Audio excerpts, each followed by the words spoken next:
মানুষ ওজনে কম দেয়, খাদ্যে ভেজাল দেয়, জমিনের আইল ঠেলে, বউকে পর্দায় রাখে না, মিথ্যা কথা বলে, ওয়াদা খেলাপ করে, প্রতারণা করে। এই সব জিনিস আপনি বন্ধ করতে পারবেন না।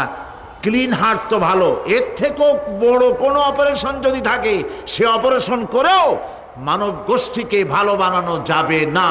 একটি জিনিসই মানুষকে ভালো করতে পারে, সেটা হলো আল্লাহর কাছে কিয়ামতের দিন জবাবদেহিতা।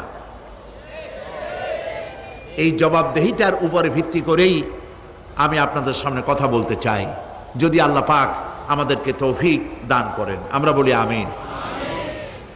কাফেরেরা তিনটি জিনিসের প্রথম জিনিসের সাথে তারা দ্বিমত খুব একটা করতে পারে নাই। তারাও জানতো যে আল্লাহ এক আছেন।